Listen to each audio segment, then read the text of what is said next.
કરવામાં આવી છે sbmurban.org/feedback. આ લિંક ઉપર જવાનું છે એટલે અહીંયા જે સ્ક્રીન ઉપર બતાવે છે સ્વચ્છ સર્વેક્ષણ 2024 એમનો જે રાષ્ટ્રધ્વજ સાથેનો સિમ્બોલ છે એ ઓપન થશે. લિંક બધાને ગ્રુપમાં મુકાઈ ગઈ જો શાસક નેતાના ગ્રુપમાં વિરોધ આ રીતનું સ્વચ્છ સર્વેક્ષણ 2024 સ્ટાર્ટેડ પર જઈશું એટલે આપ જોઈ શકો છો એમ ઉપર મોબાઈલ નંબર એન્ટર કરવાનો. બરોબર છે, તમે લ્યો બરોબર છે. બધા વિડિયો નંબર સાઈડમાં આવશે, બધા વિડિયો મિત્ર વિડિયો આપણે લિંક આવી જશે બધાને. આપણે ગાર્બેજ કલેક્શન થી માંડી અલગ અલગ આપણે ઘણી બધી સુવિધા આપણે જુનાગઢ વાસીઓને વૈદ્યમાં ના નથી, પરંતુ આપણે જોઈ કે જુનાગઢની જે આપણે સોસાયટીઓ છે ભાઈ આપો છે, જુનાગઢની જે સોસાયટીઓ છે એમાં આપણે સફાઈ બાબતે હજી ઘણું બધું એમાં ખૂટે છે, કારણ કે નિયમિત સફાઈ આપણે કરવામાં ખૂબ જ પાછળ છીએ. એટલે આગળ આપણે જે વધારે સ્વચ્છતા બાબતની ગ્રાન્ટો આવે અને વધારે માણસો રાખી અને જેટલી જુનાગઢની 15 વોટની જે સોસાયટીઓ છે એમાં નિયમિત સફાઈ થાય એવી ખાસ તમે તકેદારી રાખો, જેથી કરી આ ફીડબેકનું છે તમારે એ 100% મને એટલું લાગે છે કે 100% અચીવ તમારો પૂર્ણ થશે જો વ્યવસ્થિત આપણે સફાઈ કરશું તો. એટલે જે ફીડબેકનું છે એ જો આપણે સુવિધા લોકોને સારામાં સારી સફાઈ બાબતે આપશું તો હજી ઘણો બધો ફાયદો થશે. અને આગળ પણ આપણે જોઈએ કે સફાઈ બાબતે ઘણી બધી ક્ષતિઓ હતી, એ ધીમે ધીમે સુધરે છે, પરંતુ હજી આપણે કચરા ટોપલીઓ વિતરણ કરવાની ઘણી બધી બાકી છે, હજી ઘરે ઘરે પહોંચી નથી. એ કચરા ટોપલીઓ તાત્કાલિક બધાને પહોંચે, સૂકો ભીનો કચરો બને ત્યાં સુધી અલગ અલગ રહે, એ તમામ બાબતે તકેદારી રાખી જે તે અધિકારીઓને સૂચના આપી અને તાત્કાલિક સફાઈ બાબતે હજી આગળ થોડુંક વધારે કામગીરી કરો. લિંક મળી જશે મિત્રોને, એટલે જે કોર્પોરેશનના મીડિયા વિડિયો છે એ જ ઉભા રહીએ વચ્ચે વચ્ચે, બાકી સાઈડમાંથી લેજો એટલે ડિસ્ટર્બ ન થાય કોઈને, એટલે બધા નંબર વિનંતી છે. બહુમતી સર્વદે બહુમતી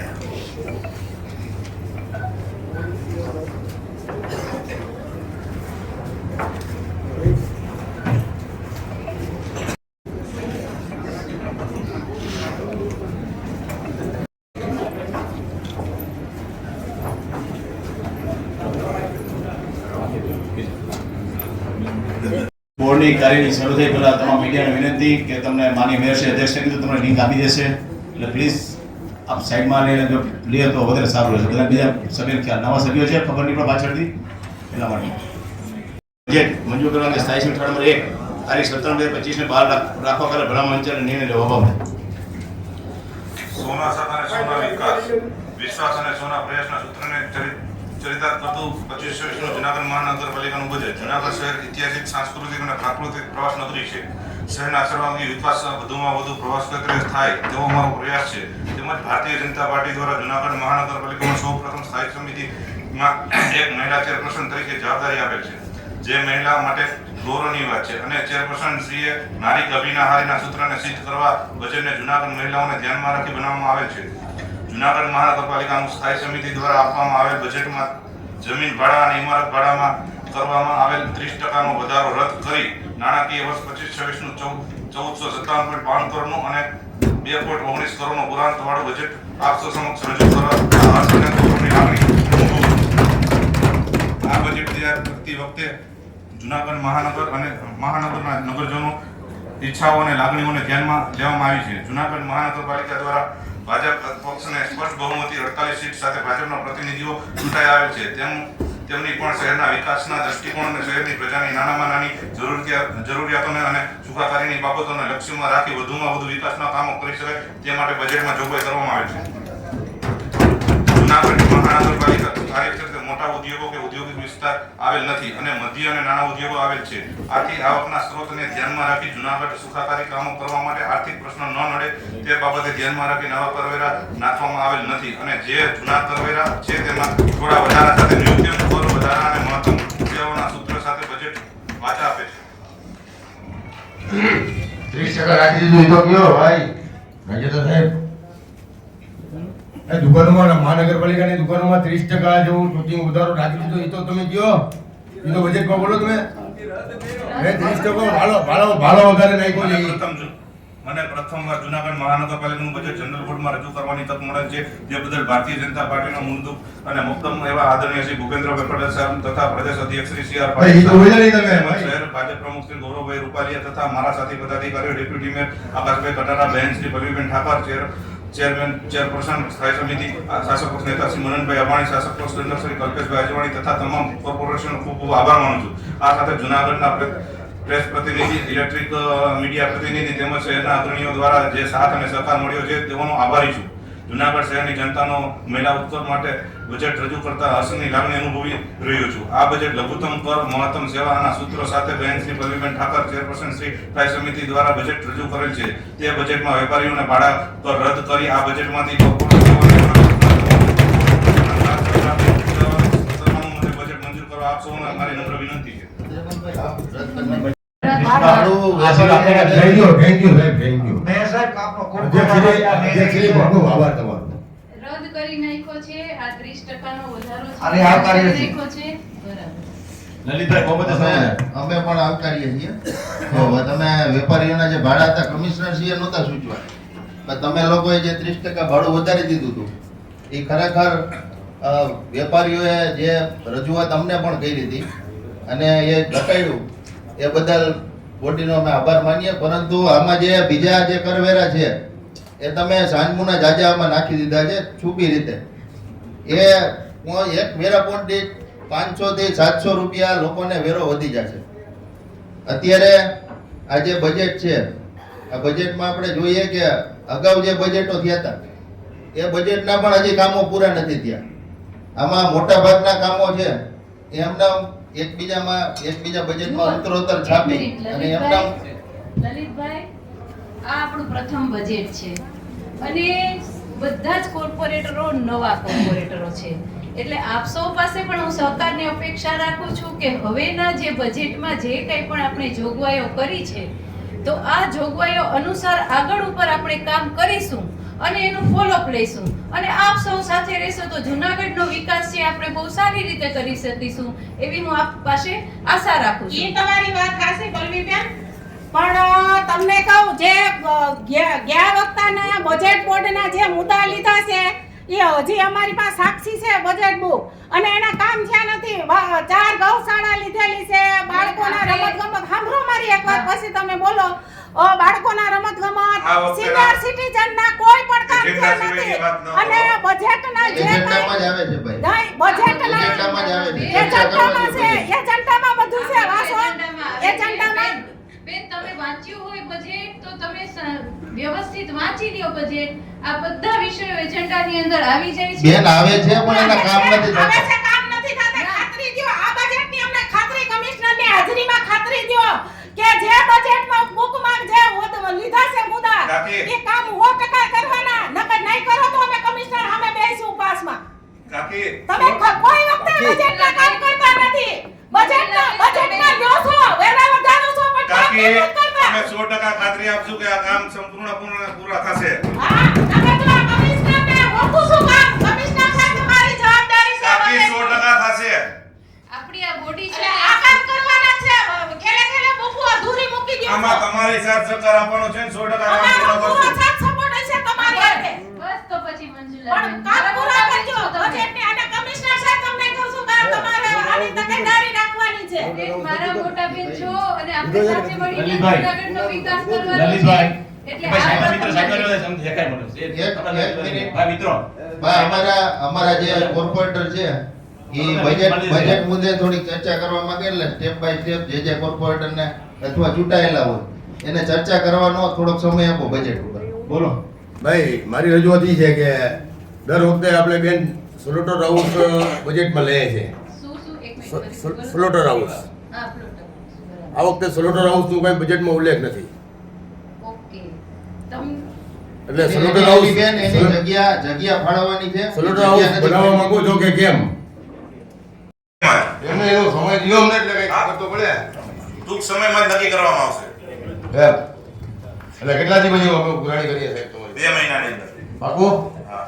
ઓકે તમારી પાસે પણ એની જગ્યાનું સૂચન હોય તો આપજો. તમારી પાસે પણ એની જગ્યાનું સૂચન હોય તો આપજો. અચ્છા ચોક્કસ છે અમે આપશું હાલો અમે ઘણી વખત આપ્યા જ છે ભાઈ પાછું પાછું એકવાર નવી બોડીને એકવાર પાછું ના આપજો. ના આપીએ હાલો આપીએ વોકર્સ જલ્દી બીજા અને જુનાગઢમાં જે આ વોકર્સ માટે જે આ વેચવા માટે શાકભાજીને જે વેચવા માટે જે આ વોકર્સ રાખ્યા છે વોકર્સ જોઈને. વોકર ઝોન હું તો ગામડાનો માણસ છું એટલે મને ઓછી ખબર પડે હા. એટલે વોકર ઝોન જે રાખ્યા છે એ અમુક જ ઠેકાણે રાખવામાં આવે છે તો મધુર અંબાજુ રાખવામાં આવ્યા છે આમ જાજડા રોડ રાખવામાં આવ્યા છે તો આમ જુનાગઢ બાજુ તો કઈ રાખવામાં જ નથી આવ્યું અને બીજું રેકડી ગ્રાહકો પાસેથી બે ફાર્મ ડર ઉઘરાવવામાં આવે છે સાહેબ તો આપણે ગરીબોને મીટાવા માંગીએ છીએ ગરીબી મીટાવા માંગીએ છીએ એ એક તમારો મુદ્દો અમને આજ બતાવી દેજો રેકડી ધારકો પાસેથી દંડ એટલા માટે ઉઘરાવવામાં આવે છે કે પ્લાસ્ટિક ફ્રી ના બેન પ્લાસ્ટિકનો પ્રશ્ન નથી મારા બેન પ્લાસ્ટિકનો પ્રશ્ન નથી પ્લાસ્ટિકનો પ્રશ્ન હોય ને તો તમે તમારે કરજો પ્લાસ્ટિકનો પ્રશ્ન નથી અત્યારે સ્વચ્છતા સર્વેક્ષણ પણ નહીં, નહીં. ચાલી રહ્યું છે ગામની અંદર બેન ગામમાં મારા બેન ગામમાં શું સર્વેક્ષણ છે બધું જોવે છે આખું ગામ ખાડાથી ભરેલું છે ગટરું ચારે બાજુ ઉભરેલું છે તમે આવો જુનાગઢમાં બેન પેદલ ચાલો તમે જુનાગઢમાં એટલે ખબર પડે કે જુનાગઢમાં શું ચાલે છે અત્યારે આપણા જુનાગઢ અત્યારે એક સામાન્ય ભાઈ તમે મારી વાત સાંભળો અત્યારે આપણે ભૂગર્ભના કામો પણ હજી ચાલુ બેન 4 વર્ષ થયા પાણીની લાઈનના પણ કામો ભૂગર્ભ ચાલુ ગટરને 4 વર્ષ થયા બેન એમાં વચ્ચે આપણે કોરોના આવ્યો તો એ તમને બધી ખબર છે અદ્રેમાનભાઈ હવે આ કામો ચાલુ છે એટલે આ કોરોના પછી આપણે ભૂગર્ભ ચાલુ થયું છે કોરોના પછી ભૂગર્ભ ચાલુ આ થયું ખબર છે એટલે જ કહું છું હા, કે કોરોના પછી. એટલે એટલે આ છેલ્લા 4 વર્ષથી મારી બેન કોરોના આ ભૂગર્ભ ગટરનું કામ પૂરું નથી થતું અજયભાઈ, મોટા ભાગના વિસ્તારમાં કામ પૂર્ણ થઈ ગયું છે ને હજી થોડુંક બાકી છે એ પણ વહેલી એટલે તકે હું પૂર્ણ તમને થઈ જશે. ભાઈ મેયર સાહેબ તમને દેખાડું 3 નંબર 8 નંબર 9 નંબર 80% કામ નથી થયા હજી અદ્રેમાનભાઈ, એટલે ચારેય બાજુ રોડ ખોદેલા છે. ઇતિહાસ જોઈ લેજો. મોટા ભાગનું તમે જો કામ પૂર્ણ થઈ ગયું છે. નથી થયું ભાઈ આની અવાજ આવી છે. હાલો કામ પૂરું થઈ ગયું છે તો જુનાગઢમાં ખાડા કેમ છે ભાઈ આમને આમ રસ્તા તાત્કાલિક ભૂગર્ભ ગટરના કામ તમે આવો તમે બે સાહેબ તમે હાલો 3 નંબર 8 નંબર તમે હાલીને નીકળો તો તમને ખબર પડે કે કઈ રીતે ચલાઈ છે આખા રોડ ને રોડ ખોદેલા પડ્યા છે સાહેબ એક મિનિટ, જે કામના વર્ક ઓર્ડર થઈ ગયા છે એની સૂચના અપાયેલી છે કે આ કામ તાત્કાલિક પૂરું કરવામાં આવે. નથી બેન નથી થયેલું શું હા, પણ એટલે જ કહું છું કે એની સૂચના આપવામાં આવેલી છે ને પણ એ કરવામાં ક્યારે આવશે. એ ક્યારે બેન ક્યારે કામ ચાલુ થશે એ ભોગવવું પડશે. અજયભાઈ, જે તે વિસ્તારના કામ બાકી રહ્યા છે એને હા. તાત્કાલિક પૂર્ણ કરવા સૂચના આપેલ છે. ભાઈ એની કઈક મુદ્દત તો આપો સાહેબ જે કોઈ અધિકારીની તમે જવાબદારી હોય. અજયભાઈ, વહેલી તકે એ ભાઈ થશે. મેયર સાહેબ તમે નવા છો મારી વાત સાંભળો હા. અમે 20 વર્ષથી હું અહીંયા બેઠો છું આ પદ પર. અજયભાઈ, એટલે જ અમે હું તમને એક વાત કહું અમારે જોઈએ છીએ. મારી એક વાત સાંભળી લો તમે આમાં કોઈ અધિકારીની જવાબદારી ફિક્સ કરતી હો તમે કે ભાઈ આટલા ટાઈમમાં આ કામ પૂરું થઈ જવું જોઈએ ટેન્ડરની સમય મર્યાદામાં પૂર્ણ થઈ જશે અદ્રમાનભાઈ. ઘણો ટાઈમ થયો 100% થઈ જશે. નરેન્દ્ર બે પ્રશ્ન બન્યા પ્રશ્ન છે આ લોકો વર્ષોથી જાહેર શૌચાલયની વાતો કરે છે હજી સુધી ક્યાંય પણ એક પણ શૌચાલય બન્યું નથી તો જેમ બને તેમ જલ્દીથી જલ્દી શૌચાલય બને જેમ કે મહિલાઓ માટે. મહિલાઓ માટે જેમ કે માર્કેટ છે જ્યાં પણ તેમને જરૂર પડે છે તો જેમ બને એમ જલ્દીથી જલ્દી શૌચાલય બને એવી મારી માંગ છે આ બેને જે વાત કરી ને મેયર સાહેબ બરાબર છે. મેયર સાહેબ આ બેને જે વાત કરી ને માંગલા રોડની અને ત્યાં જે વસ્તી છે જાજડા રોડની ને ત્યાંની વાત કરી છે એટલે જ બજેટમાં મેં કીધું છે કે બહેનો માટે શૌચાલયની આપણે 26 આપણે પ્રજાસત્તાક દિવસની જે ગ્રાન્ટ છે એમાંથી શૌચાલયો બનાવવામાં આવશે અને અત્યારે જે શૌચાલયો અત્યારે છે એ શૌચાલયોને રિનોવેટ કરીને એ કામગીરી આપણે ચાલુ છે અત્યારે આઝાદ ચોકની અંદર પણ આ શૌચાલય બહેનો માટે પણ છે આઝાદ ચોકની અંદર શૌચાલય તો એ શૌચાલયનો પણ આપણે ઉપયોગ કરવા માટે કેમ કે આમાં શું છે ઘણીવાર એવું થાય છે કે આપણે ખુલ્લું મૂકીએ છીએ ને ત્યારે લોકો છે ને એની બધી સામગ્રીઓ છે એ બધી તોડી ફોડી નાખતા હોય છે એટલે આપણે એને તાળું મારી દેવું પડતું હોય છે એટલે આવા અસામાજિક તત્વો પણ આવું બધું કરતા હોય છે એટલા માટે પણ તમારી જે બેનની જે વાત છે એને હું સમર્થન આપું છું કે બહેનો માટેનું શૌચાલય છે એ અલગ અલગ જગ્યા પર આપણા જે અત્યારે શૌચાલય છે ત્યાં આગળ અલગથી વ્યવસ્થા કરવામાં આવશે બજેટની અંદર પણ છે લલિતભાઈ બીજું સોનલ મારે એક ક્વેશ્ચન એ છે કે મને તો આ બજેટ જોઈને એવું લાગે છે આ રૂટીન બજેટ છે, આમાં કોઈ ઇનોવેટિવ વસ્તુ છે નહીં. આ રૂટીન જે બજેટ છે એ ટાઈપનું છે. ખાસ કરીને 2-3 વસ્તુ આપણે પોઈન્ટ જોઈએ તો આપણી જે એપ્લિકેશન છે જુનાગઢ 311 બરોબર, એનું કોઈ અપડેશન જ નથી છેલ્લા 4-5 વર્ષથી. કમ્પેર કરીએ આપણે અમદાવાદ, રાજકોટ, જામનગર, તેમાં ઘણી બધી ફેસિલિટી છે. જુનાગઢમાં કોઈ અપડેશન જ નથી. તો મારે એમ કહેવાનું છે ખાસ કરીને એમાં અપડેટ કરવું જોઈએ જેથી કરીને પબ્લિકને ઇઝી થાય. આપણે વાત કરીએ જન્મ તારીખના દાખલા માટે બહુ પ્રોબ્લેમ છે, 15 દિવસ સુધી વેઇટિંગ છે, લાઇનમાં ઊભું રહેવું પડે છે બરોબર. તો આપણે ઘણા એવા માણસો છે જુનાગઢમાં 80% પબ્લિક તો એવી છે કે બિચારા રોજના 500 રૂપિયા રોજમાં કામ કરે છે. હવે આખો દિવસ ઊભા રહી, 2 દિવસ સુધી ઊભા રહી, તો એ પ્રોસેસ એકદમ ઇઝી થવી જોઈએ ખાસ કરીને. તો આપણી એપ્લિકેશનમાં અપડેશન કરી ને આજે બીજા અમદાવાદ મ્યુનિસિપલ કોર્પોરેશન છે, રાજકોટ મ્યુનિસિપલ કોર્પોરેશન, જામનગર, એ રીતના અપડેટ થઈ ને વ્યવસ્થિત એ એપ્લિકેશન થવી જોઈએ. બીજું આ બજેટની વાત કરીએ આપણે તો આ બજેટમાં ખાસ કરીને આપણો જે જુનાગઢ છે એ આપણે ટુરિઝમ સેક્ટર માટે મેન ઇકોનોમી આપણે ટુરિઝમ સેક્ટરમાં જ છે બરોબર છે. તો એવું કોઈ આ બજેટમાં નથી દીધું કે આપણું ટુરિઝમ સેક્ટર ડેવલપ થાય. તો ખાસ કરીને એમાં ધ્યાન દેવાની જરૂર છે. આપણે વાત કરીએ તો વિલિંગ્ટન ડેમ છે, અહીંયા જે પાર્ક છે નીચે, એ વર્ષોથી એમને જર્જરિત હાલતમાં છે. તો એવી ઘણી ચીજો છે કે જે આપણું ટુરિઝમ સેક્ટર ડેવલપ થાય એના માટે ખાસ ધ્યાન દેવાની જરૂર છે. ઓકે. હમણાં જે હાઉસ ટેક્સ જે નથી ભરતા એવી જુનાગઢને 501 દુકાનોને સીલ મારી દેવામાં આવ્યા છે. તો આવા સીલ મારવાથી કંઈ આ પ્રશ્નનો હલ તો થવાનો નથી સાહેબ. એટલે એના માટે કંઈક સારો વિચાર આવે, કંઈક એના માટે હપ્તા પદ્ધતિ થાય અથવા બીજો કોઈ રસ્તો નીકળે. તો જો એક દુકાનને સીલ મારો સાહેબ તો એમાં એ ઘરના 10 કે 12 જણા હોય એના ધંધા રોજગાર જટવાઈ જાય છે સાહેબ. એવી જુનાગઢમાં 500 દુકાનોને સીલ મારેલા છે, અત્યારે 400 કે 500 દુકાનોને મારેલા છે. તો સીલ મારવાથી કોઈ પ્રશ્ન હલ નથી થતો સાહેબ. અને દર વખતે 1 સેકન્ડ, દર વખતે આપણે માર્ચ એપ્રિલની અંદર વ્યાજ માફી આપીએ છીએ હાઉસ ટેક્સની અંદર. તો આ વખતે માર્ચ મહિનામાં આપણે બોડી નવી થઈ ચૂંટણી હતી એટલે આલો એ થયું. તો મારી એક એ રજૂઆત છે કે 5-6 મહિનાની વ્યાજ માફી આપણે આપીએ. દર વખતે 5-6 મહિના આપીએ જ છીએ, દર વર્ષે આપીએ છીએ આપણે. તો આ વખતે 4-5-6 મહિનાની માફી આપીએ, વ્યાજ માફી. લગભગ અમે માનીએ છીએ કે ભાઈ હાઉસ ટેક્સ જાજુ બધું ભરાઈ જશે. એ પ્લાનિંગમાં છે, અમે અધિકારી સાથે ચર્ચા કરી લેશું, અમારા પ્લાનિંગમાં છે. આ તો બને આવ સુધી સીલ કે હા, એના માટે 100% રમણભાઈ. લલિતભાઈ નેક્સ્ટ. લલિતભાઈ તમારે કઈ કેવું? તો જે આ જેલ રોડ વાળોની ઈ રસ્તો છે એ હાવ બેકાર છે. અને આ લોકો વેપારી અને તમામ બધા એસોસિએશન વાળાને આવેદન પત્ર આપેલું છે અને અમને આપેલું છે એની અરજી, અને વાજા સાહેબને એ લોકોએ આપેલું છે. તો આ તાત્કાલિક થાય ધર્મેશભાઈ, આ તાત્કાલિક આ થાય એવી કૃપા કરાવો કમિશનરને કહી. કમિશનર આમ જરી કામ કર્યો તો મીડિયાના સાઈડમાં મોટું જોવા દો. એ વાત થઈ ગઈ છે, વહેલી તકે એમાં જે થશે એવી રીતે કરાવી દેશું. હા ઈ એની કારણ કે અરજી કમિશનર જોડે મારા વાત થઈ ગઈ હતી. હા, અને એસોસિએશનને અમને અરજી આપી છે એટલે મને મળી હતી, મારા કમિશનર સાહેબ જોડે વાત થઈ ગઈ અને હતી. વાજા સાહેબને આપી છે, આવેદન પત્ર આપ્યું છે લોકોએ. એટલે આ રમજાન મહિનો ઈદ આવે છે અને ચેટી ચાંદ આવે છે, તો બેયના અનુસંધાને રાખ્યું છે. તો આ જેમ બને વહેલી તકે કરાવો. રામનવમી 3 જે આવે છે ને એના ધ્યાન મુજબ જે રૂટિન રસ્તા ઉપર જે યાત્રા નીકળવાની છે એ ધ્યાનને દોર્યું છે સાહેબ, અને વહેલી તકે થઈ જશે. હા, એ વહેલી તકે. ભાઈ રામનવમીનો સરઘસ ઉપરકોટમાંથી નીકળે છે રામ મંદિર. બધી જગ્યાનું કીધું છે. એટલે આખે આખો રોડ ખરાબ છે ઈ. હા, લલિતભાઈ નેક્સ્ટ. આપણે જોઈ કે ગત જનરલ બોર્ડમાં 54 ની સંખ્યા હતી બીજેપીની, અને અમારી તો સામાન્ય સંખ્યા હતી. ત્યારે ઘણા બધા એવા કોર્પોરેટર હતા, આમ તો પદાધિકારી કહી શકીએ, કે એ છાતી ફુલાવીને કહેતા કે આવતી વખતે તમે જનરલ બોર્ડમાં નહીં હો. એને બદલે આપણે જોઈએ કે એક પણ લોકો નથી.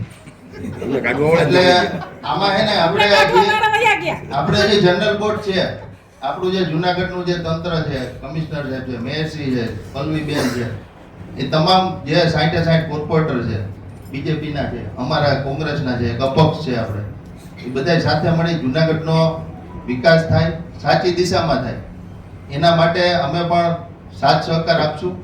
અને ખાસ જ્યાં ખોટું થતું હોય છે ત્યાં અમે ખૂબ સખત વિરોધ કરશું. એટલે આ બજેટમાં અમારા ધ્યાને ઘણા બધા મુદ્દા આવ્યા છે, એ અમુક કહી દઈએ છે, જોગવાઈ નથી થઈ. એક તો ખાસ કે આપણે જે 15 વોટ છે એ 15 વોટમાં આધાર કાર્ડનું એક સેન્ટર 15 વોટમાં બને એવી ખાસ આ બજેટમાં જોગવાઈ લેવી જોઈએ, જેનાથી આપણે જોઈએ કે અત્યારે નાના બાળકો છે એના અપડેશન કરવા, એના નામમાં ફેરફાર કરવો હોય કે જેના લગ્ન થઈ ગયા હોય એના પછી નામ ફેરવવા હોય તો ખૂબ જ તકલીફો પડે છે.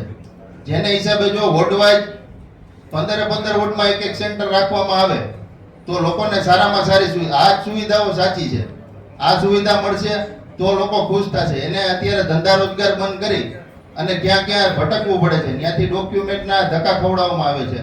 એટલે આપણે પ્રાથમિક સુવિધામાં પહેલું આધાર કાર્ડના જે 15 વોટમાં સેન્ટર બને એવી ખાસ બજેટમાં જોગવાઈ લેવામાં આવે એવી અમારી ખાસ માંગણી છે.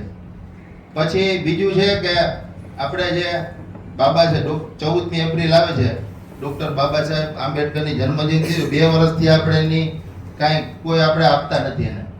તો આ વખતે એનું વ્યવસ્થિત આયોજન કરી અને જે વોર્ડવાઇઝ જે પ્રથમ પહેલા આપણે આપતા એ મુજબ આપણે એ લોકોને સહાય આપીએ. એ આયોજનમાં લઈ લીધું છે. ફંડ આપતા હતા ફંડ. આ માત્ર 14મી એપ્રિલ નહીં પણ ધાર્મિક અને સામાજિક જે ઉત્સવો છે ને એ દરેકને બજેટની અંદર જોગવાઈ કરેલી છે. ભાઈ લલિતભાઈ, તમે પ્રવીણભાઈ 1 મિનિટ, તમારા સભ્યોને બોલવાનો સમય આપશે ત્યારે તમે બોલજો, અત્યારે અમને બોલવા દો. એટલે આ એક ખાસ એ લઈ લીધું છે. લેવાઈ ગયું છે. સારું, ચાલો, આભાર. પછી આપણે જોઈએ કે બજેટમાં આપણે જોઈએ કે પલ્લવીબેન તમે જે ઠરાવ કર્યો એમાં CR પાટીલ સાહેબનું પ્રદેશ જે પ્રમુખ છે એનું ખરેખર આમાં નામ ન હોય અને શહેર પ્રમુખનું પણ નામ ન હોય. બજેટમાં નરસિંહ મહેતાનું નામ પણ ભૂલાઈ ગયું છે.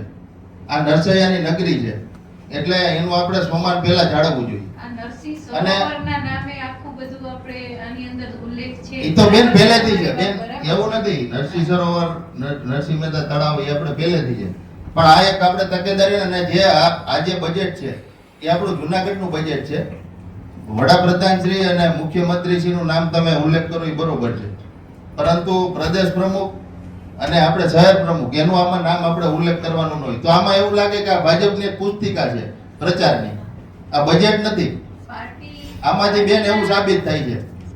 પાર્ટીના 48 કોર્પોરેટરો છે ને ભાઈ ચૂંટાઈને આવ્યા છે અને એટલા માટે પાર્ટીના પ્રમુખ છે એ અમારા માટે છે ને એનું એક ઊંચું સ્થાન છે. એટલે અમે આ એમનો પણ આભાર માન, મેં ખુદે આભાર પાર્ટી માન્યો. બોલાવે તમારી પાર્ટી તમારી પાર્ટીનો કોઈ પણ પ્રોગ્રામ હોય એમાં તમે તમારા આખા સન્માન કરવું છે. દેશના નામ લખો, એમાં અમને કોઈ વાંધો નથી. આ આપણે પણ આ જુનાગઢની જનતા કોર્પોરેશન માટે બજેટમાં એનું નામ ન હોવું જોઈએ.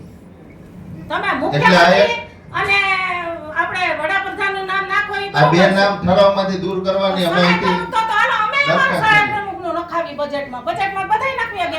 અમે સત્તા પ્રજા જ્યારે તમને વારો આપે ને બેન, ત્યારે તમે લખાવજો, પણ પ્રજા 10-15 વર્ષ સુધી દેખાતું નથી કે વારો આવે. એ વારો આવે ન આવે મેં હજી કીધું, હજી આમાં કોઈ અભિમાન કરવાની જરૂર નથી.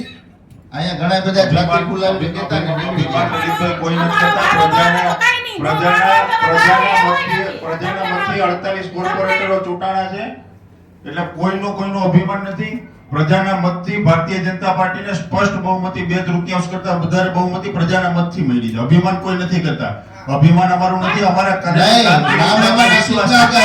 પ્રદેશમાં પ્રજાએ ચૂંટાયા છે તો પ્રજાનું માનો ને તો તમે શું કરવા નામ ખોટા દેશો? નામ આમાં આવે જ નહીં બજેટમાં. બધાય બજેટ જોઈ લ્યો, જુનાગઢના બજેટ જોઈ તો લ્યો. અમારા સહાય પ્રમુખનું નામ આવશે ને? તમારા સહાય પ્રમુખનું કોઈનો આમાં ઉલ્લેખ જ ના કરવાનો. અમે મુખ્યમંત્રીનું ને વડાપ્રધાનનું અપમાન ન કરીએ, પણ બાકી આવા નામ ચડાવશો એટલે પૂરેપૂરું અમે અપમાન કરશું.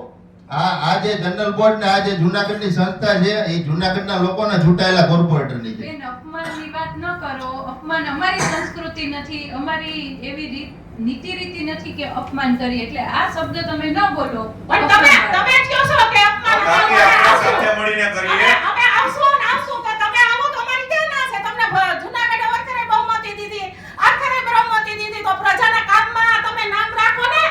પણ ઈ જ કહે છે કે આપણે સૌ સાથે મળી જુનાગઢનો વિકાસ કરીએ. કરવાનું છે. આ બધી બાબતો લલિતા, next મુદ્દો, લલિતા. ચાલો વાંધો નહીં. લલિતભાઈ next મુદ્દો. આ નામ કાઢી નાખજો. ભાઈ એમાં દરખાસ્ત તમે લાવો લેખિતમાં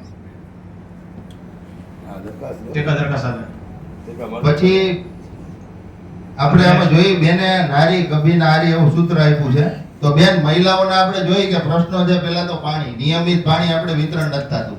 ઉનાળો છે, કાળઝાળ ઉનાળો છે, તો આપણે પાણી ક્યારે ને આપણે નિયમિત પાણી આપી શકીશું? જો આના માટે છે ને આપણે આયોજન કર્યું છે આના માટે, અને નિયમિત પાણી વિતરણ થાય ને એના માટેનું આપણે તમે વાંચજો આ બજેટ છે એની અંદર આ બધું આયોજન છે જ કે લોકોને કેમ નિયમિત પાણી મળી રહે. અત્યારે નર્મદાની લાઈનો જે છે એ આપણે દરેક વિસ્તારમાં નાખીએ છીએ એટલા માટે. બેન હું તમને કહી દઉં, રાકેશભાઈ ધુલેસિયા સ્ટેન્ડિંગ ચેરમેન હતા, 700 રૂપિયા પાણી વેરો હતો. 1200 કર્યો ત્યારે એના બજેટમાં એવું લખ્યું હતું 2021માં કે આ 1200 એટલે કરીએ કે લોકોને આવતા વર્ષથી નિયમિત પાણી મળી જાય, પણ એને બદલે આજે આપણે જોઈએ કે પછી આવી આયોજન ઈ છે કે ધારાગઢ રોડથી વોટર ટ્રીટમેન્ટ પ્લાન્ટ ઉપરકોટ સુધી ફિલ્ટર પાણી સપ્લાય કરી અને ધારાગઢ હેડક્વાર્ટર ખાતે ઊંચી ટાંકીનો એક સમ્પ અને પમ્પિંગ સ્ટેશન કરવા માટે આપણે 20.42 કરોડના ખર્ચે આપણે કામગીરી કરવાના છીએ. અને આ કામગીરીથી 1.25 કરોડ પાણીની સ્ટોરેજ કેપેસિટીમાં વધારો થશે. અને આ વધારો થશે એ ઉપરાંત ઓઝતવીર ડેમથી આણંદપુર ડેમ સુધી પાણીની પાઇપલાઇન, ઓઝત ડેમમાં ઇન્ટેક વાલ્વ, પમ્પિંગ મશીનરીની કામગીરી કરવામાં આવશે અને 15.59 કરોડના ખર્ચે આ કામગીરી છે એ હાથ ધરવામાં આવશે. અને આ કામગીરીથી જૂનાગઢ મહાનગર વિસ્તારને 20 MLD પાણીનો જથ્થો ઉપલબ્ધ થશે. એટલે સ્ટોરેજ કેપેસિટી કેમ વધે એના પ્રયત્નો આપણે કરીએ છીએ. એ એટલે જ કરીએ છીએ કે દૈનંદિન પાણી મળી રહે. તમે કયો એ જૂનાગઢને મળશે, કતરાને મળે છે. અમારો ઓજી વિસ્તાર આખો છે, આ મેયરશ્રી બેઠા, પૂછો કેટલા દિવસે પાણી આ ઓજી વિસ્તારમાં? ઓજી વિસ્તારમાં પૂછો કેટલી હજી ઊંચી ટાંકીના કામ બાકી છે, પાણીની પાઇપલાઇન. લલિતભાઈ આપણે ઓવરહેડ ટેન્કની મંજૂરી હતી 2019માં અને ઓવરહેડ ટેન્કની લલિતભાઈ સાંભળી ગયો તમે સારી રીતે જાણો છો, ખબર જ છે લલિતભાઈ તમને. હું બોલું, મને પ્રશ્નની જવાબ મને ખબર છે કે શું છે. તો બોલવા દો, તમે રહેવા દો. મેયરશ્રીને બોલવા દો. લલિતભાઈ આપને ખબર છે આપણા વિસ્તારમાં એકાત્રા આવે છે, નવો વિસ્તાર છે, અહીંયા પાણીની લાઈનની વ્યવસ્થા નહોતી એટલે અહીંયા આપણે આપણું જે છે ગામતળ છે, ગામતળમાં અહીંયા મળે છે, અહીંયા એકાત્રા મળે છે અને નવો વિસ્તાર છે ત્યાં આપણે લાઈનો નહોતી એટલે લાઈનો નાખેલ છે. ગ્રામ પંચાયત વિસ્તાર હતો એટલામાં જે કે બોરથી આપીએ છીએ, ડેમનું તો પાણી આવતું જ નથી. આમાં યોજનાઓ લીધી છે અમૃતમ યોજના અંતર્ગત વોર્ડ નંબર 4, 6, 7, 8, 9, 10, 12 અને 13 ટ્રંક પાઇપલાઇનની કામગીરી અર્થે પેકેજ 1 અને પેકેજ 2 બંને પ્રોજેક્ટ મળી 221 કરોડના ખર્ચે કામગીરી હાથ ધરવામાં આવે છે. ઈ કેટલા સમયમાં પૂરી થઈ જશે? આ બજેટમાં લીધું છે કેટલા, ખાલી એટલું કહી દો હાલો એટલે વિષય પૂરો કરીએ. લલિતભાઈ આપણે વોર્ડ નંબર 4 માં પણ કામ ચાલુ છે, વોર્ડ નંબર 6 માં ભાઈ તમે લલિતભાઈ તમને ખબર છે કે આ ભાઈને ટાઈમ આપી દો અલગ. તમે પણ ઘણો પ્રશ્ન કરવાનો જવાબ દે છે. એ મેયરજીને દેવાનો, તમારે નથી દેવાનો. લલિતભાઈ આપને પણ ખબર છે કે એમાં થોડી સમય આપો લોકો, સમય મર્યાદા આપો ભાઈ. ધર્મેશભાઈ એમની છે ને બોલે ગેરકાયદેસર કનેક્શન છે ને ઈ કપાવો. લાગત ગેરકાયદેસર કનેક્શન છે ને ઈ કપાવો એટલે જે વેરા ભરે છે ને પાણી નથી મળતું અને નથી વેરા ભરતા મફતિયા છે ઈ પાણીનો મજા કરે છે. કાકી સૂચના આપેલી છે કે જેના જે વધારાના કનેક્શન છે જેનો ટેક્સ નથી ભરતા એ કનેક્શન કાપી નાખવા અને જોગવાઈ એને દંડ કરવો. ગેરકાયદેસર કનેક્શન કાપો એમાં અમે તમારે એનએસસી કોઈ તો વિરોધ નહીં કરે. વહેલી તકે આ બધા કામ પૂરા થાય. આપણે જે હનુમાનપરા ખાતે એનું સર્વે ચાલુ છે, જેને વધારાના કનેક્શન છે ને એ કાપ્યા ને એનો દંડ પણ કરવાની જોગવાઈ કરેલી છે. ઓકે હાલો હવે બીજી નેક્સ્ટ છે ફ્રી મુસાફરી રાખી છે તો હજી સિટી બસ તો બેન ચાલુ નથી થઈ. પીએમ ઈ બસની આપણને કેન્દ્ર સરકારમાંથી જ આ યોજના છે અને આપણને 50 બસો ફાળવવામાં આવી છે.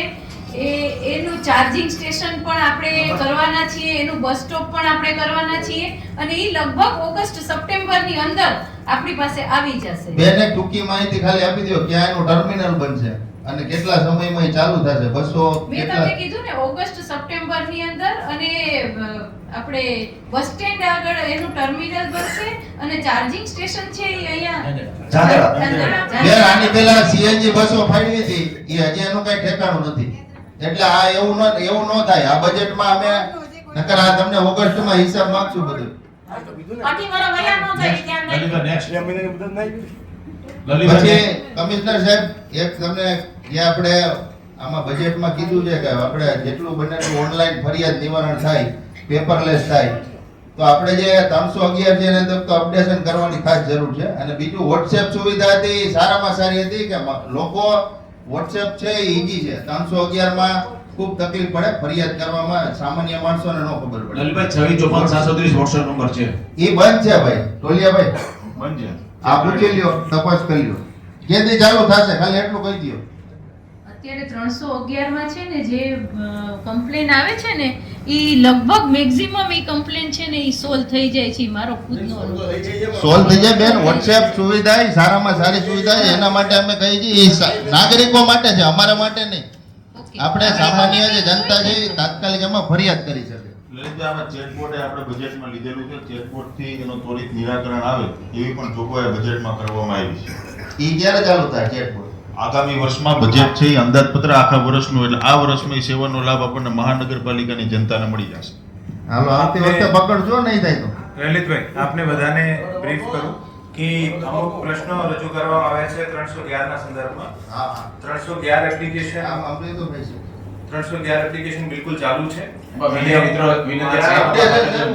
એક સેકન્ડ. 311 એપ્લિકેશન ચાલુ છે. અપડેશન કોઈ નવી વસ્તુ આવે તો રિક્વાયર્ડ થાય. અત્યારે અપડેશન જે આજની તારીખમાં જે લેટેસ્ટ અપડેટ હોવું જોઈએ આપણી પાસે છે. આપની કોઈ પણ કોર્પોરેટર મારા ચેમ્બરમાં આવશે અને મારી રાઈટ સાઈડમાં જે કમ્પ્યુટર છે ને આમાં ઓલવેઝ આપને 311 એપ્લિકેશનનો મોનિટરિંગ સિસ્ટમ જ જોવા મળશે. મતલબ કે જેટલી પણ શહેરમાં ફરિયાદો આવે છે આનો ક્યારે નિકાલ થાય છે, એક માત્ર મારા ડેસ્કટોપ પર વસ્તુ ખુલી હોય તો 311 એપ્લિકેશન હોય છે. બીજી વસ્તુ ચેટબોર્ડ થી લઈને અને કોર્પોરેશન પોતાની એપ્લિકેશન ડેવલપ કરી રહી છે. આ વર્ષે આપણને નવી વેબસાઇટ, નવી એપ્લિકેશન અને તમે જેટલી પણ વ્યવસ્થાઓ કહી શકો છો WhatsApp મારફત ઇન્ફોર્મેશન આપવાની, WhatsApp મારફત કમ્પ્લેન લેવાની, આ તમામ વસ્તુ એક્ટિવેટ થશે. Okay okay. આ તો આપને પણ ખબર પડે કે આપણે ક્યાં ક્યાં ફોલ્ટ છે, આપણે એ બધું સુધારી શકીએ માળખું, એટલે ફરિયાદો એ પ્રમાણે નિકાલ થાય. નેક્સ્ટ લલિતભાઈ, બજેટ છે બાકી કે બધા? હા છે, થોડાક છે. પછી ચીજાભાઈ કચરામાંથી કોલસા બનાવવાના, એ શું છે? આવું કઈક આમાં લીધું છે, કચરામાંથી કોલસો બનાવવાનો. લાકડામાંથી બને, કચરામાં બને. આપણે સીએનજી ગેસ આની પહેલા એક આપણે પ્રોજેક્ટ લીધો હતો પણ એમાં હજી કાંઈ ગેસ કે એવું થયું નથી. તો પછી આ પ્રોજેક્ટ આપણે લઈ તો પછી એમને ધૂળ ન ખાય. માનનીય મેયરશ્રીની અનુમતિથી હું આપને જવાબ આપું. આપો આપણે અહીંયા જે વેસ્ટ સેગ્રીગેશન જે છે, વેસ્ટ સેગ્રીગેશનમાં જૂનાગઢના તમામ નગરજનોના સહયોગથી અને તમામ નગર અગ્રણીઓના અપીલથી મહત્તમ અંશે જૂનાગઢમાં હવે વેસ્ટ સેગ્રીગેશન છે ખૂબ સરસ મળી ગયું છે. આપણને પ્લાનિંગ આ છે કે જેટલો પણ ગીલો વેસ્ટ મળે છે આ ગીલા વેસ્ટના આપણું જે સીબીજી નો પ્લાન્ટ જે છે આપ કહો છો ચાલુ નથી, આજની તારીખમાં પણ ચાલુ છે. યુવનગર સ્થળ વિઝિટ કરી શકો છો. અને બાકી જે ગીલો કચરો જે છે આપણી પાસે બચી જાય છે આને કમ્પોસ્ટિંગ કરીએ છીએ. કમ્પોસ્ટિંગના પણ વિન્ડ બરોજ વગેરે આપણે ત્યાં પ્લાનિંગ ઓલરેડી ચાલુ છે. જે પણ ડ્રાય વેસ્ટ હશે આ ડ્રાય વેસ્ટમાં કેલોરીફિક વેલ્યુ હોય છે. અત્યારે પણ ઘણા મોટા શહેર ઇન્દોર, અમદાવાદ, સુરત વગેરે જે આરડીએફ નીકળે છે, રિફ્યુઝ ડેરાઇવ્ડ ફ્યુલ કહેવાય આને. જે આપણો રિફ્યુઝ મતલબ આપણો કચરો છે આ કચરામાંથી ફ્યુલ ડેરાઇવ થાય અને આ ફ્યુલમાંથી ઘણા બધા ફર્નેસીસ ચાલતા હોય, ફેક્ટરીઓમાં મોટી મોટી ભઠ્ઠીઓ ચાલતી હોય છે. આપણે પણ જે સૂકો કચરો હશે આને પીપીપી ધોરણ ઉપર આના અમુક ઘણી બધી ટેકનોલોજી છે. આમાં કોલસાની પણ ટેકનોલોજી છે, આરડીએફની પણ ટેકનોલોજી છે. આપણે બજેટમાં આ રાખ્યું છે કે પીપીપી ધોરણે આ તમામ ઓપ્શન એક્સપ્લોર કરીશું અને સો ધેટ આજે સૂકો કચરો જે અત્યારે આપણે આને ડમ્પ કરવું પડે છે, ફ્યુચરમાં આનામાંથી પણ રિસોર્સ જનરેટ કરી શકાય અને કોર્પોરેશન જે આને પ્રોસેસિંગનો ભાર થાય છે આ ઝીરો થાય. આપણે જે એમાં 5-5 કરોડ રૂપિયા બધી જે ખર્ચો કર્યો હતો તો એ તાત્કાલિક ચાલુ થાય ને, અને એની ઉપર જે આપણે આવક થાય તો આપણે કોર્પોરેશનની આવક વધશે. શું છે એમાં 50,000 વૃક્ષોનું વાવેતર કરવાની વાત છે અને એના માટે 1.25 કરોડ રૂપિયા ફાળવેલા છે. તો એ બાબતે એમાં કઈ કઈ રીતનું આયોજન છે? લલિતભાઈ, હા બજેટમાં મુંબઈમાં એનાથી સાથે સહયોગ ગામમાં અત્યારે ઓલરેડી તમે જોઈ શકતા હો અત્યારે ચાલુ પડે કે કેટલા ને રૂપિયા ગણતરી વિગતો સાથે છે, પાણી પાવાનું એની ઉપર જ છે, સદભાવ રસ ઉપર છે. પછી આપણે ખબર છે કે અગાઉ આપણે 50 લાખ રૂપિયાના વૃક્ષો વાવ્યા હતા, એનું અત્યારે આપણે ખબર છે નામો નહીં. પછી જે વૃક્ષો કમિશનર સાહેબ જે વૃક્ષો વાવવામાં આવે છે એની કેટેગરી અલગ અલગ હોય છે. આપણે જોઈએ કે અગાઉ 50 લાખ રૂપિયાના તો એમાં દરિયાકાંઠે જે વૃક્ષો હોય એવા વૃક્ષો વાવ્યા હતા અને એ પાછા બધા નાશ થઈ ગયા. 50 લાખ રૂપિયા આપણા જનતાના જનરલ બોર્ડે આપણે બોલાવ્યું હતું. એટલે આવી વસ્તુ ના થાય અને જે પર્યાવરણનો હેતુ છે એ ચિંતા હોય અને આ વૃક્ષોની ખાસ ગણતરી છે કેટલી છે. દર વર્ષે તમારે બોર્ડમાં કેટલા વૃક્ષો વાવ્યા એની સંખ્યા રોડ વાઇઝ વિગતવાર માહિતી છે પુસ્તક અત્યારે બગીચા શાખામાં લલિતભાઈ. પણ એમાં તમારે બધા કોર્પોરેટરને આપવું જોઈએ જેથી બધાને ખબર પડે કે આટલી વસ્તુ થઈ છે. આપ તમને ઈચ્છા હોય તો આપ બગીચા શાખામાં બોલાવી અહીંયા અમારે વિરોધ પક્ષની ઓફિસમાં પહોંચાડી દેજો. Okay next. પલ્લવીબેન, તમે એક વાલી દીકરી યોજના અંગે જોગવાઈ કરેલી છે કે એને આપણે પુસ્તિકા ને એવું આપશું, એને સન્માન. કોઈ પણ આપણે જુનાગઢમાં દીકરીનો જન્મ થાય તો એ 2 વર્ષથી બેન બંધ છે અત્યારે. હા, એ 2 વર્ષથી બંધ હતી, પણ અમે છે ને આ વખત ફરી પાછું એ લીધું છે કે આ એક દીકરીને વધાવવાની વાત છે, એટલે અમે આ લીધું છે કે જે દીકરીનો જન્મ થશે એને આ પુસ્તિકા છે એ અમે એને ભેટ આપશું. પણ એના માટે 1 કે 2 કર્મચારીની જરૂર પડે. એ બધું એનું આપણે એને લિસ્ટ રાખવું પડે કે અહીંયા દીકરીનો જન્મ થયો, એ દાખલો લેવા આપણે જન્મ મરણમાંથી આપવાનું હોય તો જ આપણે બજેટમાં ટૂંકમાં લેવું. મારું કહેવાનું લલિતભાઈ નીચે જન્મ મરણ દાખલો લેવા આવશે ને એટલે 2 વર્ષથી ચાલુ ત્યાં જ આપતા હતા, પછી આ વખતે ત્યાં જ આપવામાં આવશે. ધારો કે દીકરીનો સર્ટિફિકેટ લેવા આવે ને ત્યાંથી આપી દેશે. એટલે 2 વર્ષથી આ બંધ છે એટલે બજેટમાં એ તો એ સારું છે. એમાં યોજના સારામાં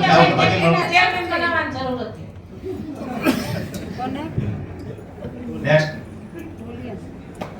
લલિતભાઈ. પછી બેન તમે મહિલાઓ માટે એના જે બાળકો એના માટે ઘોડિયા ઘરનું એક આમાં ઉલ્લેખ કર્યો છે બજેટમાં. તો આપણી પાસે જગ્યાઓ છે એટલી છે દીકરીઓ પણ. તો એ એનો કઈ જગ્યાએ છે કયો હાલો અત્યારે બાંધકામ શાખામાં લલિતભાઈ એ આવી રીતના જ બજેટ પૂરા થઈ જાય છે. ના ના આવી રીતના જ બધી યોજનાઓ બજેટમાં લીધેલું એક કામ ન થાય કે જો લલિતભાઈ 75 પોર્ટ રિઝર્વ પોર્ટ મહિલા છે એમાંથી આયોજન થશે ત્યારે.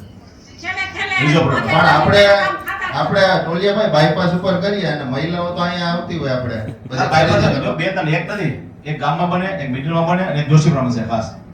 હા, એ આ 1 વર્ષમાં બની જશે. પ્લાનિંગ ચાલુ છે ને આ બજેટ જોગવાઈ થઈ, પૈસા ભરવાય પછી જગ્યા મળે. પછી સાહેબ હવે એક ખાસ કહેવાનું છે કે આપણે જે શિવરાત્રી મેળો થાય, પરિક્રમા થાય, એમાં ખાસ આપણે આવક ઓછી છે. આવક એટલે એમ માનીએ ને કે કઈ છે જ નહીં, એની બદલે ખર્ચા આપણે કરોડોમાં થાય છે. અને એ જે ટેક્સના જે પૈસાનું ભારણ છે જુનાગઢની જનતા ઉપર આવે છે. એ જે ટેક્સ આપણે એ છે એ જનતા ઉપર વધારવો પડે છે. એટલે એ બાબતે સરકારશ્રીમાંથી કોઈ આપણે ગ્રાન્ટ આપવામાં આવતી નથી કે શિવરાત્રીનો મેળો છે એના માટે ખરેખર બજેટમાં જોગવાઈ કરી. અને અત્યારે આપણે જોઈએ કે ગુજરાત સરકાર છે એ બીજેપીની જ છે, તો આપણે આપણી જે જુનાગઢની જનતા ટેક્સ ભરે છે એની ઉપર આ વેરો ન આવે. લલિતભાઈ સરકારનો દરખાસ્ત થઈ ગઈ છે, ક્યારે કરી? હમણાં જ કરી મેયર બોર્ડ. તો એની કોપી અમને આપો. ક્યારે કરી તમે? હમણાં એટલે અમને એકાઉન્ટ શાખામાંથી કરી તમને મળશે તમને. સ્ટેન્ડિંગ જ નથી બેઠી તો દરખાસ્ત ક્યાંથી કરો? અરે સ્ટેન્ડિંગ ને ક્યાં લેવા જવાનું? કમિશનર શ્રી સહીથી દરખાસ્ત છે માંગણી ભાઈ, એમાં સ્ટેન્ડિંગ જરૂર પડે માંગણી મળે. સાહેબ ને આ લોકો જાય તો થાય. હમણાં ગયા હતા દાખલા તરીકે ગાંધીનગર, આ લોકો બધા બજેટ સત્ર જોવા ગયા હતા તો ત્યાં ભેગી આપણે રજૂઆત કરી કે જનતાના જે ટેક્સના પૈસા છે આપણે એ જુનાગઢની જનતાના બોજ ઉપર નો આવે. આપણે હા, કરી છે, વાત કરી છે. અને તમને તો બેન આ તમે આવતી સ્ટેન્ડિંગમાં તમે કરીને સરકારમાં રજૂ કરી દેશો હા કે શિવરાત્રીનો મેળો અને પરિક્રમા દરમિયાન જે પણ ખર્ચ થાય એ સરકાર શ્રી રાજ્ય સરકાર ચૂકવશે. કારણ કે એમાં પ્રવાસીઓ આવે છે મોટા ભાગે, બરાબર છે. અને આપણે જો આ રીતના ખર્ચાઓ આપણી ઉપર આવશે તો આપણું કોર્પોરેશન હાલશે જ નહીં, ગમે એમ કરશો તો. હા, ભલે ભલે ભલે. લલિતભાઈ નેક્સ્ટ મુદ્દો. આવક વિભાગ બજેટ હેઠળમાં વધારા કરેલા છે. એમાં ઇમ્પેક્ટ ફીમાં કમિશનરશ્રીએ 7 કરોડ સૂચવ્યા હતા અને સ્થાયી સમિતિએ 12 કરોડ એમાં આવક વધારી છે. તો આ 12 કરોડ આવક શું એમાં થશે સાહેબ? પલ્લવીબેન, ઇમ્પેક્ટ ફીની આવક આપણે જોઈએ કે ઇમ્પેક્ટ ફીની મંજૂરીઓ બંધ છે, પેન્ડિંગ છે મોટા ભાગની. અંદાજ છે અને અંદાજ ત્યાં એવો છે. લલિતભાઈ 7 કરોડ હતા અને મારું એટલે કે ઘણી મિલકતો પેન્ડિંગ ફાઇલ પેન્ડિંગ કે આવતે પેન્ડિંગ નિકાલ વધે છે એટલા માટે. ઇમ્પેક્ટ ફીની ફાઇલો નિયમ મુજબ ઇશ્યુ આ છે કે આપણે બજેટ મતલબ અંદાજપત્ર કરીએ છીએ, અંદાજ કરીએ છીએ. અત્યારે હવે આવનારા 25-26 ના વર્ષમાં કેટલી પ્રોપર્ટી જે છે વિકાસ પરવાનગી માંગશે, કેટલી ઇમ્પેક્ટમાં આવશે, કેટલા લોકો અપ્લાય કરશે, આ એક્ઝેક્ટલી કોઈ નહીં કહી શકે. તો આ બાબતમાં આ વસ્તુને અંદાજ રાખવામાં આવે છે. આને માટે જ આને અંદાજપત્ર કહેવામાં આવે છે. તો આની કોઈ આમ ખાતરી નહીં આપી શકાય તો ખાતરી નો છે. હું તમને અંદાજમાં જ કહું છું, આપણે અંદાજ જ હોય. પણ તમે અંદાજ માર્યો છે 7 કરોડનો, એની સામે ચેરમેન છે 12 કરોડનો કર્યો છે. તો મને એવું નથી લાગતું કેટલા આપણે ગયા વર્ષનું કેટલું છે ઇમ્પેક્ટ ફીને આવું કયો ખાલી જો બેઠા હોય ભાઈ કોઈ તો આ અત્યારે ટીપી આ ઇશ્યુ આ છે કે જેટલું પણ અંદાજ હોય ખરેખર કમિશનરશ્રીનો જે બજેટ હોય કમિશનરશ્રી અંદાજ કર્યો હોય, જનતાના સેવક હોય, સ્ટેન્ડિંગ કમિટી ચેરમેન હોય અથવા કોર્પોરેટરશ્રી હોય, આના પરથી જે ફીડબેક મળતા હોય છે ને એવી રીતે સ્ટેન્ડિંગ કમિટી પોતાની રીતે ફેરફાર કરતી હોય છે. બરોબર. હવે આ એક્ઝેક્ટલી સપોઝ આજે કેટલું થયું છે આનાથી પણ આપણે નેક્સ્ટ યર કેટલું થશે આને ક્લેરિફાઈ નહીં કરી શકાય. આ એક અંદાજપત્ર અને આપણે ઇન્કમ અને એક્સપેન્ડિચરનું મેળવણું કરતા હોઈએ છીએ. બરોબર. એવી રીતે આ ફિગર હશે. એના માટે આપણે ફાઇલોનો જેટલો નિકાલ વહેલો થાય ઇમ્પેક્ટ ફીનો નિયમ મુજબ કે આ લોકોને એમાં હું ઇમ્પેક્ટ ફીમાં મારી પાસે ઘણા બધા અમારા જ વિસ્તારના આવે, પણ એમાં એક બીજો સાહેબ એમાં મોટો ઇશ્યુ એ છે કે એને વેરા પહોંચમાં ઘણાઈને હજી વેરો ચડાવેલો જૂનો હોય તો એ તાત્કાલિક નિકાલ થાય, કારણ કે વેરા પહોંચ વગર એમાં આપણે ઇમ્પેક્ટ ફીમાં ફાઇલ મૂકી ન શકીએ. એટલે એ ટોલિયાભાઈ તમે ખાસ એ જુઓ, એવી કેટલી બધી ફાઇલો છે એની હિસાબે ઇમ્પેક્ટ ફી ભરાતી નથી ને આપણે નુકસાની જાય છે. એટલે એ બાબતે સાહેબ જરાક તમે થોડુંક એમાં ધ્યાન રાખી અને ઇમ્પેક્ટ ફી ની ફાઇલો નિકાલ થાય તો આવક થશે. ઘટાડામાં છે બરોબર. તો ઈપીએફ છે એ આપે 3 કરોડ સૂચવ્યું હતું, જ્યારે સ્થાયી સમિતિમાં 1 કરોડનો ઘટાડો કરીને 2 કરોડ કર્યું છે. તો ઈપીએફ છે તો એની ગણતરી તો ફિક્સ હોય ને. એ વાત નો કરી સાહેબ અંદાજો છે બધે નહીં, ખર્ચનો તો હોય ને, ખર્ચનો તો ગયા વર્ષે 2 કરોડ છે ને 2 કરોડ બોલિયાભાઈ ખર્ચનો હોય. આ ખર્ચે 2 કરોડ ગયા વર્ષે 2 કરોડ થયા ને આ 2 કરોડ નીકળ્યા 1 કરોડ ઘટાડી દીધા સ્ટેન્ડિંગ કમિટી રીઅલી 2 કરોડ થયા હતા. પછી સ્ટ્રીટ લાઇટ મેન્ટેનન્સ ખર્ચ છે 2 કરોડ, એનો 1 કરોડ કરી નાખ્યો. તો લાઇટો ને આલો કઈ તકલીફ પડી તો શું આપણે લાઇટો માં એમાં તકલીફ પડશે શું થાય? આ મેન્ટેનન્સ ખર્ચ છે, જો આપણે એજન્સી બે આવી ને રીએલ ને સીએલ એનો આ ખર્ચ છે 2 કરોડ 1 કરોડ. એક એજન્સી ની મુદત પૂરી થાય છે એટલા માટે. પછી પાણી પુરવઠા વીજળી વપરાશ છે એમાં સાતમાજ હા બિલ ઓલો આવે ને સોલાર એટલે ઘટે બિલ ઘટી જાય. સોલાર પણ લાગે આ વર્ષમાં લાગી જાય તો તમારે ઘટે, બાકી તો ઘટવાના નથી. ઘટશે જો ને તો જ છે ને બજેટ છે.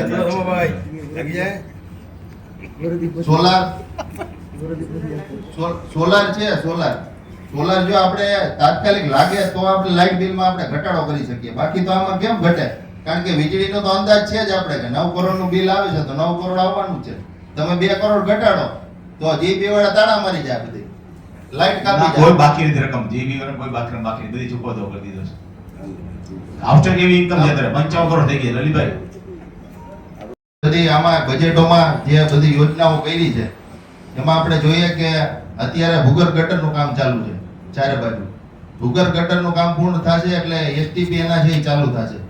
પછી આપણે પાણીની યોજના છે એમાં એસટીપી ચાલુ થશે. આપણે નરસિંહ મહેતા તળાવ છે તો અત્યારે આપણે લાઇટિંગ ચાલુ થઈ ગયું છે બધું. એવી રીતના હજી આપણે નવો ટાઉન હોલ બનાવવાનો છે મજેડીથી, એનો તો અમે ખાસ વિરોધ કરીએ છીએ કે એ વસ્તુ તો થવી જ ના જોઈએ. કારણ કે એક ટાઉન હોલ છે એ આપણે એમને બંધ પડ્યો છે, એમાં જોઈએ આપણે કરોડો રૂપિયા નાખ્યા પણ હજી લોકોને ઉપયોગી નથી થતો. એનું મેન્ટેનન્સ જ્યાં માણસો રાખવા આવી રીતના આપણે ઘણા બધા એવા પ્રોજેક્ટ લીધા છે કે એમાંથી આપણે કોઈ આવક નથી થવાની, ત્યાં અમુકનો ખર્ચ થવાનો છે. તો એને પહોંચી વળવા માટે એ જે બધું આ મેન્ટેનન્સ છે એ આપણું ભવિષ્યમાં આપણા કોર્પોરેશન ઉપર આવશે, ત્યાં માણસો રાખવો છે. અત્યારે કોર્પોરેશનની સ્થિતિ ખરાબ છે. અત્યારે આમાં જોઈએ કે આપણે જે સુવિધાઓ છે સામાન્ય સુવિધા પણ નથી આપી શકતા. જે રોડ પાણી લાઇટ ગટર છે એ આપણું મહાનગરપાલિકા આપી નથી શકતું. તો આ માટેનું શું આયોજન છે? કામ ચાલુ છે એમ નહીં, એમ નથી વાત કે આ મેન્ટેનન્સ ખર્ચ છે એને પહોંચી વળવા માટે તમે જો 40 કરોડ રૂપિયા સાહેબે સૂચવ્યા હતા એમાંથી 6 કરોડ રૂપિયા વેરો વધારો, ખરેખર તો એ વધારે છે. પણ હવે તમે કઈ રીતનું શાસન અકાવશો કે એ જે વેરો આપણે વેરો નથી વધારવો અને આ બધાય ખર્ચને પહોંચી વળાય, આ બધાય ખર્ચને પહોંચી વળાય ને વ્યવસ્થિત શાસન હાલે. એ તો આવકની સામે થાય ને, વેરો વધારતા નથી તો ખર્ચ કેવી રીતે કરવો? ખર્ચ નહીં આપણે સામે એક મિનિટ, સામે નવી મિલકતો છે એનો પણ ટેક્સ આવશે આપણને. ક્યાં આપણે નવી બિલ કરો જે કંઈ પણ ટાઉન હોલની વાત કરો તો નવા ટાઉન હોલની વાત હું તમને કરું તો ટાઉન હોલ નવો બને છે, પણ 4 વર્ષ પહેલા તમે કહો છો 4 કરોડના ખર્ચે આપણે આ બનાવ્યો હતો, પણ અત્યારે રિનોવેશન કર્યું હતું, પણ અત્યારે એ ખૂબ જ એકદમ શું કહેવાય, ખૂબ જૂની બિલ્ડિંગ છે એકદમ. હવે ઈ જૂની બિલ્ડિંગ માટે આપણે એક SVNIT સુરતની છે, એને આપણે સ્ટ્રક્ચર રિપોર્ટ છે એના પાસે મગાવ્યો છે કે આની અંદર આપણે કેવી રીતે કરી શકીએ, અને અત્યારે જો એ ચાલુ કરીએ તો એની અંદર બેસું ને ન કરીને કોઈ એવી ઘટના બને તો પછી તમને જવાબ બેન 2022 માં રિનોવેશન થયું છે 4 કરોડ નું, ઈ કેવી રીતે પડે ઈ મને કયો. બિલ્ડિંગ આપણું મકાન ખૂબ હજી તો આ ચોથું વરસ હાલે છે. એક મિનિટ, આપણું ચોથું વરસ 3 વરસ ત્યાં 4 કરોડ માં ઈ 2 વરસમાં પડે કેમ ઈ મને જવાબ આપો. અને 4 કરોડ જો થયા તો 2 કરોડ માં હું તમને નવો બનાવી દઉં. એમાં રિનોવેશનના અલગ ડિપાર્ટમેન્ટ અલગ ભાગ હોય. અલગ ભાગ કાઈ નહીં, ટાઉન હોલનો રિનોવેશન ના ભાગ ભલે અલગ હોય, કોન્ટ્રાક્ટર તો એક હોય ને. ના ભાગ અલગ હોય, એટલે ત્યારે જે રિનોવેશન કર્યું હતું એ અંડરગ્રાઉન્ડ અંદરનું જે કર્યું હતું, અને હવે જે છે એટલે એમાં માત્ર કલર કામ જ થયું હતું 4.5 કરોડ માં, બીજું કોઈ સંજયભાઈ પૂછ ઉલાયરા હતા જેને બનાવ્યું હતું કોન્ટ્રાક્ટ આપ્યો તેને. સંજયભાઈ ધારાસભ્ય એને જ મૂકેલું અને તપાસ ચાલુ છે. અને આ તપાસ અમે કરશું. હવે કેને બનાવ્યું છે, કોણ કોન્ટ્રાક્ટર છે, શું છે, કેની મિલી ભગત છે, બધું અમે હવે કરીશું. 100% તમારે કરવી જ જોઈએ. હા, એનો ઠરાવ કરીએ. હાલો એ તપાસ કરવા માટે ઠરાવ કરીએ આપણે સર્વસંમતિ સાથે. એમાં જે ભ્રષ્ટાચાર થયો છે ખબર જ હતી કે ભાઈ મિલકત જૂની છે તો એમાં 4.5 કરોડ રૂપિયા વપરાય નહીં ને ભાઈ. ટાઉન હોલ બાબતે ખરેખર ઠરાવ થઈને એમાં કમિટી એમાં ઠરાવ કરીએ કે ભાઈ તપાસ કોણે કરવી જોઈએ. આમાં ભ્રષ્ટાચાર કર્યું છે, કારણ કે આ જાહેર જનતાના સર્વસંમતિ સાથે ઠરાવ કરીએ. આવા ખોટા ખર્ચા કરશો તો જૂનાગઢનો વિકાસ કોઈથી સારો નહીં થાય. બજેટ બોર્ડમાં ઠરાવ ન થાય.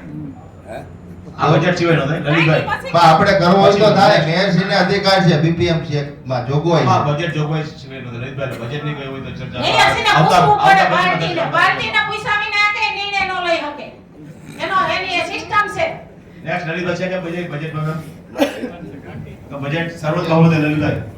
બહુમતીથી અમે આ બજેટનો વિરોધ કરીએ છીએ, અને આ બજેટ છે એ ખાલી ભાજપની પ્રચાર પુસ્તિકા છે, બીજું કાંઈ નથી. આમાં એકોય કામ નહીં થાય અમને ખાતરી છે. છતાં અમે 1 વર્ષમાં જો આમાં કામ નહીં થાય એક પણ, તો અમે આની પાસે સતત જાગૃત રહીને અને આ લોકોને બધાયના કાન પકડશું. ખાસ ધ્યાન રાખજો. બજેટ છે ને પ્રજાની છેતરવાનું બજેટ છે. પ્રજા સાથે રમત રમવાની એક ચાલ છે આ બજેટ. આ બજેટમાં કોઈ જાતનો જૂનાગઢની પ્રજાને લાભ થવાનો નથી. આવા બજેટો તો છેલ્લા 20 વર્ષથી અમે જોઈએ છે બેઠા કોઈ પણ જાતના જે દરખાસ્ત હોય છે કોઈ પણ જાતની એમાં થતું નથી. એટલે આ બજેટનો અમે વિરોધ પક્ષ તરફથી ખૂબ જ વિરોધ કરીએ છીએ. લલિતભાઈ સ્થાયી ઠરાવ નંબર 1 તારીખ 17/25 ને બહુમતીથી આ બજેટ મંજૂર કરવામાં આવે છે. આ બજેટને આવકારીએ છીએ.